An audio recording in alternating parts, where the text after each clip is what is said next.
Hello guys, how are you? My name is Carolina and welcome to my channel. This is a channel where I mainly talk about cross stitch. If you're new, welcome. Thank you so much for taking time out of your day to check me and my stitching out, and if you're returning, welcome back. Today I have a slightly different video, which you might be able to have been able to tell because of the title. I am going to be doing a Flosstube update probably next week, so November 20 to 22nd-ish, which will have been about a month and a half, so not egregious or anything, but way longer than I wanted to take, so I'm going to have a lot to talk about. And I have a lot to say about this start that I'm talking about today. So as I was kind of getting everything ready for the video, so I'm like, should I record the update? And then I came across this, I was like, I really want to talk a lot about it, so why don't I go ahead and just do that separately and really go in depth. I am still going to show this and talk about this in my update video, but a little bit more surface level. But I thought it would be fun because this is my one and probably only full coverage of this size. This is a regular size Heaven and Earth design chart. So that gives you an idea of how big it is. And I do have some other charts, but they're all way smaller than this. So the chart I am talking about is Old Friends at Play by Edgar Jr. I'm going to put a picture of the screen, of that on the screen right now, and it'll probably hover over my face for a little bit while I'm saying these words that I'm saying at the moment. But yeah, that piece, I'll talk a little bit about it first, show you the start, and then get a little bit more in depth. So I have loved this piece for a very long time, as has my husband. We are big medieval fair, Renaissance fair, Ren fair, whatever it's called in your area, Renaissance festival people. We religiously went to the Florida Renaissance Festival when we lived in South Florida. Of course, we no longer live in South Florida, but we go to similar events up here. And very often we would see Edgar Jr., the artist there. He went quite a few years in a row, and then has now goes to other fairs. I don't know if he's currently going to the Florida Renaissance Festival, but I want to say at least 4 years for sure we saw him, and we would interact with him and talk with him and ogle at his pieces because we couldn't really afford anything. But he has some really great fantasy art, as you saw the piece that I showed, and we love that piece. It was our favorite. It's been our favorite. Granted, it's one of his more popular pieces, so I'm sure it's a lot of people's favorite, but it's great and we love it, and we're like, oh, one day we should get a print of that. And then the year of our wedding, we went with one of our friends to the Florida Run Fest, which we had gone with him before, and he also has very similar interests to ours, and he got us the print for our wedding. So our wedding was in November of 2012. Ren Fair in South Florida is February to March. So I guess he got it at that time and I didn't realize, and I knew he'd gotten us a print, and I was convinced it was a different print. I don't know why. I think because he bought himself a print and then I thought that was the print. I don't know. So when I first talked about this and it showed and said, oh my gosh, like I jumped on Facebook / Flosstube and all the places and said, like, never say never, because I said I would never buy a full coverage chart, because once I started stitching my mini, I was like, oh, this is enough for me. I am good. I have enough charts that I like the minis of, and I have probably enough minis to last me forever if I really wanted to just stitch on full coverage. And I just don't need a big one, and it's a lot, and I don't think I'm ever gonna do it. But then I saw this piece release and I was like, yeah, I think I'm gonna bite the bullet and get this full size, because first of all, when it was released, there was no mini available, but I'm like, I don't think I even want to request one because it's so detailed. But anyway, when I jumped in, I said, I'm like, oh, this is a piece I wish we'd had, but we have a different print of his, and I really want this, so why not stitch it? It's so special to me anyway. This would be the one piece I would stitch. And then I found out that we actually did get this print. I think because when we first moved in together, we were in an apartment that we didn't really want to hang anything on the walls of, because we knew after the year we wanted to try and look for something else, which we did. And then in the move to that first townhome that we owned, it took a long time to get stuff on the wall. By the time we got it out, I was like, oh, we do have this print. Now, that does not keep me from wanting to stitch it, but I was, addressing that in case for some reason you remember I mentioned that in a video like eons ago. But I thought it would be fun to show you the print. So here it is. This is in our great room, living room. Of course, it's very shiny because it's got not glass, but plastic over it, because we have no framing dollars. Framing dollars are non-existent. We basically frame everything ourselves if we can help it. So yeah, and at the very bottom you can see it says this is 159 out of 1,000. I don't know if this is that's the only run he did of the print. But yeah, and he put, to Mike and Carolina, congratulations on your special day, November 2012, which is our wedding month. So yeah, this is in our, again, great room, living room. This piece, the print is 18 by 24, which is smaller than what the stitched piece is gonna be. Yeah, it's gonna be huge. It's a big one. I would have to stitch, I'm currently stitching on 25 count, which is the suggested by Heaven and Earth. Though I do stitch 1/1 instead of 2/1. But I checked sizing on 28 count and it would still be bigger. I would have to stitch it on 32 count over 1 for it to be 18 by 24, and I am not doing that. Although I am more partial now to stitching on 28 count, it's not quite as small as I thought. Yeah, 32 count is not going to happen for a full coverage like this. But yeah, so I guess I will show you the start and then talk about some other stories related to this and some stats. So I do have this on Pattern Keeper. Here is the mock-up, and of course I clicked right out of that. Here is the mock-up, which is basically what you just saw on the print and the picture I showed earlier. And here is my oh so sad start. So here we go. And I have, so here's the whole, well, this is in the cues now, this isn't even all the fabric, of course, but there's my start, and I did a center start. I did. I thought about starting in one of the corners because I've started all my full coverages in corners. I lied, I started one first coverage in the middle, but at the very top. But yeah, center start, and I had the right exact cut of this fabric, so why not start at the center where I can get to the fun stuff a little bit faster, right? And I'll talk about some stats that led me to making that decision. But this is only 112, a sad 112 out of 4,300, 3,000 stitches. Yep, it's huge. Like I said, this is on 25 count. This is the Easy Grid Even Weave 25 count. And this is 3/4 of a yard. So story related to this, I actually split this piece with Jessie of Jessie Marie Does Stuff. At the time, I was kind of thinking about starting this where I had first bought it.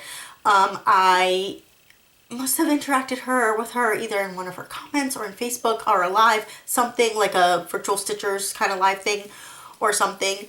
And she was ready to start Snow Castle by Randall Spangler, which she's worked on a lot this year, by the way. If you don't watch her, you can check that out. She's been going ham on that. And she mentioned how it's a very long, skinny piece, and she only needs 1/4 of a yard. And I was like, funny you should say that. Like, I know exactly what you mean, because I need 3/4 of a yard for the piece I want to stitch. And sometime later she DMs me and she's like, hey, do you want to like order a yard of fabric together and split the cost so we can each get exactly what we need? And I was like, that sounds like an excellent idea. Let's do that. And so we did.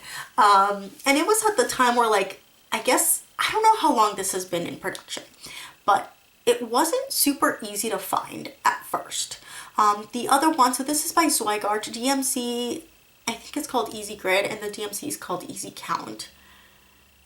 And it's got red lines, but the blocks are 20 by 20. Now, I do think that Zweigart makes Ada. No, they still do 10 by 10. Never mind. So all of theirs are 10 by 10, but DMC, if it's even weave, they have it 20 by 20 because I guess they're assuming you're stitching over 2, but their Ada is 10 by 10. So I had some of that. Obviously nowhere near big enough. I had a smaller piece for a piece I did for my husband that I finished a while ago. And this wasn't super easy to find. You basically had to order it, if I remember correctly, from Heaven and Earth Designs. I don't remember if we could get it online that easily yet, if 123 Stitch has it. Like now 123 Stitch has it, and sometimes you can find it on Amazon. I'm not sure if Heaven and Earth still does. I know they don't do their floss packs anymore, but they might do the fabric. And of course, if you know of an LNS, you can call them, and if they carry it, most of them will do custom cuts, and then you can get whatever size you want. But at the time where Heaven and Earth was like one of the only places you could get it, you had to stick to like a pre-cut size. So like a fat eighth, though I have no idea if there's any. I guess that's not true. Some story keeps would fit on a fat eighth. I don't know if minis would. They might be just a tiny bit too small. I'm not sure though, but maybe some do. But fat quarter, fat half, or full yard. You can get like a quarter of a yard or 3/4 of a yard. So anyway, we split the fabric. So every time she talks about or works on Snow Castle, I'm like, hey, I should work on this.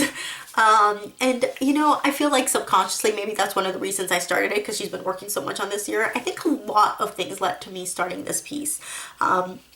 I've been getting more organized with my stitching. I've been trying to figure out what whips I have and how I want to work on them, what projects I have that I really have been wanting to start.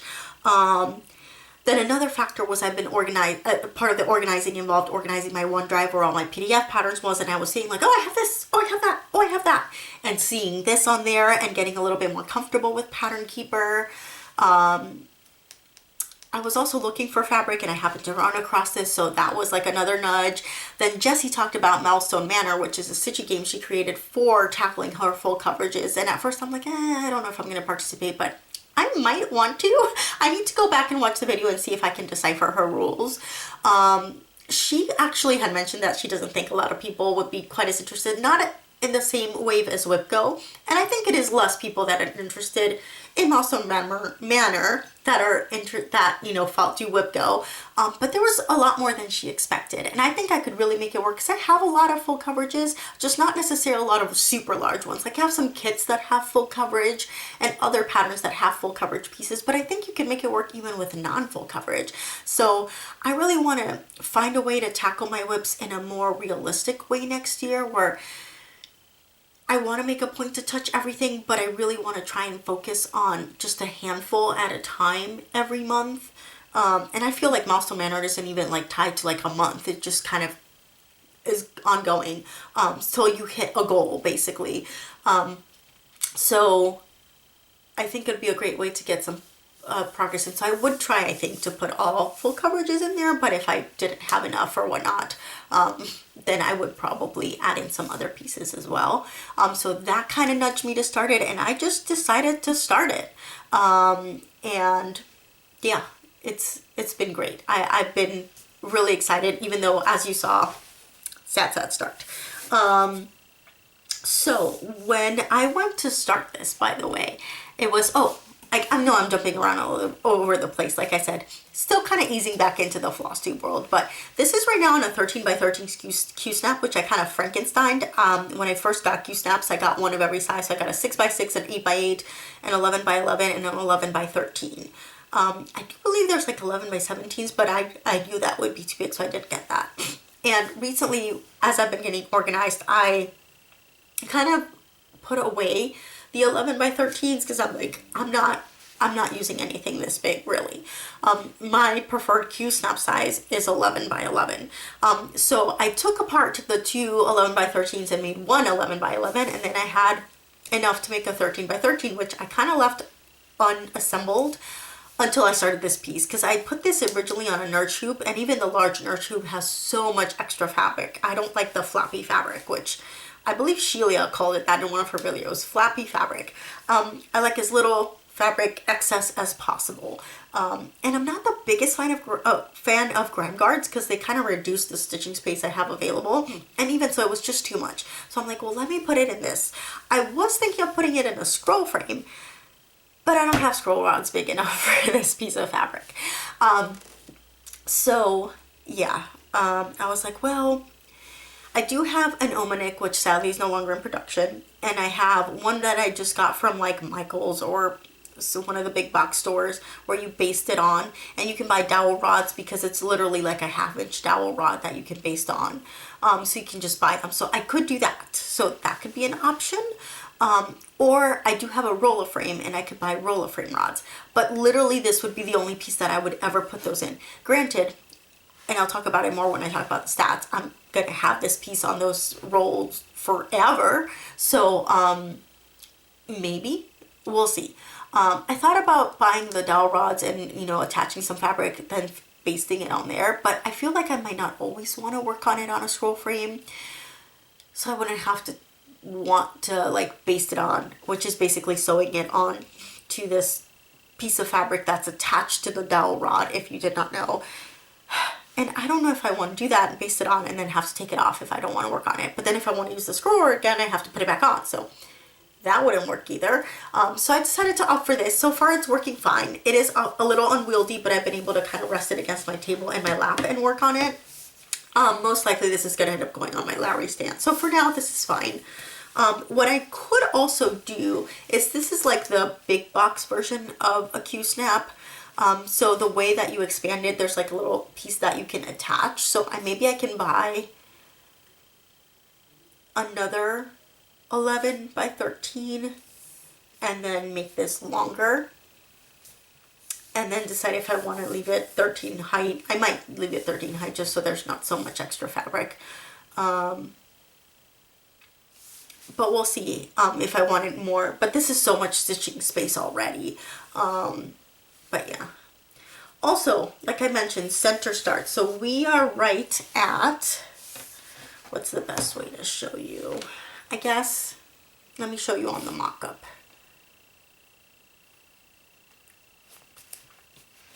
So the center, a little bit off to the center, is going to be, can I zoom in on the mock-up? I can. Excellent. It's going to be right around here. So I'm working my way over to his face, the dragon's face, and doing all of the black around him. And the reason I started with black is because I do not have this kitted up. I am going to ask for some gift cards probably for Christmas so that I can get this kitted up, just so that it's ready to go and I have everything I need. So I started with 310. I really thought I was going to have to start with 3371, which is that dark espresso brown that is very popular in a lot of full coverages and background, especially Heaven and Earth is notorious for using that color a lot, understandably so. And when I went to look at the color guide, I saw that it wasn't 3371, but it was indeed the 310. Now, how much 310 do you ask? I actually wrote it down. So I have my notes out because my jaw literally dropped when I saw just how much. So as I said, the project is 439,300 stitches. Out of those, 85,969,000 are in 310. So 19.569% of this project, a whopping almost 20%, is black. The next color is actually 3371, and it's only, and I say only, 38,321 stitches, which is 8.723% of the project. So still a lot, but I mean, nowhere near. So yeah, so lots of 310. Now I have here to show you my mock-up on pattern because I thought it'd be fun. So I just have the lowest color selected right now just so you can see the difference. So this is 720, by the way, which is an orange. It has 132 stitches. You can barely tell. The black you see there's the 310 I've stitched. And just for fun, I thought, let me scroll up. I will show you the reveal of all the 310 in this project. So here we go. All of that is 310. Can you believe it? It's insane. And like I said, I am right in the middle, so I can kind of show you where I'm at. So you can see the black there is what I've already stitched, and I'm working my way over. Let me zoom out a little bit so you can see it better. To like the dragon's face right there. So I'm going to be stitching all of that is the goal, and then filling in the blues. And originally, and I'll let the light correct itself there. Originally I had the idea of, oh, I'm going to stitch all the 310 first and do it cross country, and then I will go on and move on to all the other colors. Well, I was doing some math and taking some stats and realized, okay, how could I get this done realistically in a decent amount of time? Well, let me divide this up. What if I do about 20,000 stitches a year? So I divided it up, realized it was going to be about 21.9 years. So basically 22 years. I will be 60 years old when I finish this piece if I manage to stitch 20,000 stitches a year. So I was like, okay, well, let me play around with it. And I don't know why I didn't like naturally come upon 24 because, you know, 24 divided by 2 is 12. So I I could have done that, but no. So 24 stitches a year. What if I do that? Well, that's 18.3 years, so still a very long time.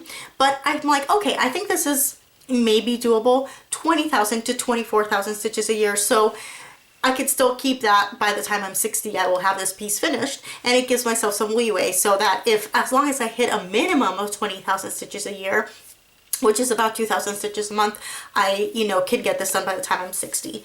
I suppose I could give myself to like 65, assuming I hopefully continue to be healthy and take care of myself, and I'm meant to be here and all of that, and I am still here at the age of 65, which I hope to be. I should be done with this piece. So I think giving myself that extra 5 years is kind of like a safety net, just because I honestly haven't stitched in a ton of full coverage that has a lot of colors just yet. I have some started, but I've either been working only on background, or the one that I do have that has a lot done is a very, not only is it a mini, but it's based off of black and white artwork. So it's only got 14 colors, and even the full size is only 18 colors. So it's like, I don't really know if 2,000 is realistic or not, if there's a lot of confetti happening. So that might be something I might discover is actually not realistic.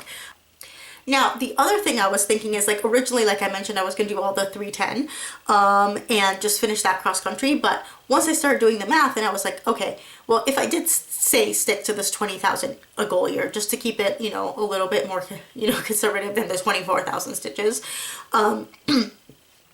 that means that I would spend the first 4 years, 4 to 4.5 years of this project just on black. So no thank you, I will not be doing that. I am going to go ahead and just do I guess a good section of 310 to kind of give myself an outline to work off of, and then starting and adding in some of the other colors in the piece. Obviously, I don't think I'm even going to get to any of the other colors till next year, because we're almost at the end of the year. So I'm probably going to be stitching the 310 for a little bit here, see how far I get, and then next year pick up. And then I can even see if this whole 2,000 to 2,300 stitches a month is realistic, because I'd have to hit that every single month. Now, if I give myself the extra 5 years till when I'm 65, then I can have some months that I don't stitch at all, technically, as long as the other months I am stitching 2,000 stitches. So I think giving myself between 18 and 25 years to finish is pretty good. But that is why at the beginning of this video I said, I don't think I'm ever going to start another large full coverage like this. And they are gorgeous. Don't get me wrong. They're so beautiful. There's so many stitching queens on here just going at all these full coverage projects. Jessie of Jessie Marie Dusto has a ton. Micah, Darling Bluebell, has a good number. And she has max color and super size, and I think a max color super size, and they're ginormous. And they're so gorgeous. I love seeing them. But I just don't think I could have more than one piece going where I know that I am working as hard as I can. Like if I'm doing 2,000 stitches a month or 2,300 stitches a month or whatever, just on this piece to get it done in 18 to 20 years. I can't imagine having another piece that then realistically I'm just not gonna get done in my lifetime, because it's just not possible. I have so many other things I want to stitch. And if I know that I'm working super hard and putting in stitches and just knowing that it just might not be done, I don't think I can be okay with that. And it's great to see the others that can, and honestly I see tons of progress and it's beautiful. And maybe you will finish and maybe you won't, and I know a lot of you are perfectly fine with that, and that's cool. But that's not me. It is not me. If anything, if I ever run across another special piece like this one is, where I'm like, I really see myself stitching that and enjoying seeing it come together, maybe one other piece of this size or around this size. I would definitely hopefully not go any bigger. Like as beautiful as a max color or a super size would be, I just can't. Yeah, I just can't. I don't think I could. It's just so much. I need to wrap this up. I've been getting better off of being sick, so my voice is starting to go. But yeah, I can't see myself doing it unless it's like a super special piece. I have other full coverages. I am happy to start them and work on them, because in my head I'm like, okay, this might take me 2 years, 3 years, maybe 5 years, but another 20, 25-year piece, I don't know. I'm not there. So I am going to enjoy this. I am going to try and hit those goals, and give myself that deadline of like 60 to 65. Me turning 60 to 65. So 18 to 23 years or so. I don't know, I can't even think straight. But yes, I'm giving myself till I turn 65. I'm now 38 to finish this piece. So yeah, it's gonna be a lot of fun. I can't wait to share it with you. I'm excited to see it grow. But I also have accepted the fact that this will be my one large full coverage, and I will enjoy the minis and the story keeps and the quick stitches and the equivalent of those. So like the smaller Tilton Crafts and Artises and Golden Kites and whatnot. Kits that are full coverage, because I do have some kits that are full coverage. And if I do do the Milestone Manor game next year, which I have to watch Jessie's video and kind of figure out the rules, unless she does like an updated video that explains it a little bit more now that she since there's some interest, then this will be one of those projects that's like the piece that I keep coming back to. So like the entryway pieces, which I will link her video down below in case you're interested. But the entryway / hallway piece of the Manor game would get the most stitches most of the time. So this would probably be it for me. Well, maybe not right away. Maybe my mini that I've been trying to finish will be it first, and then this would take over. So yeah, more on that forthcoming. But again, I will mention this start in my update video that I will hopefully record next week. I will touch on it a little bit, but I will direct everybody back here so that you can get the more in-depth information. And yeah, thank you for watching this video, for listening to me kind of talk and rant and learn about heaven and earth, and coming to certain realizations about how long this really do take, how large these really are, but how detailed and beautiful they are. And I don't mean just heaven and earth, I mean large full coverages in general. Like I said, Pain-Free Crafts, Golden Kite, Artisy, Tilted Crafts. I'm sure there are others that maybe I'm not aware of, but anyway, I'm gonna go now because I can totally feel my throat is like, stop talking now. And I will see you next week with that update. Bye.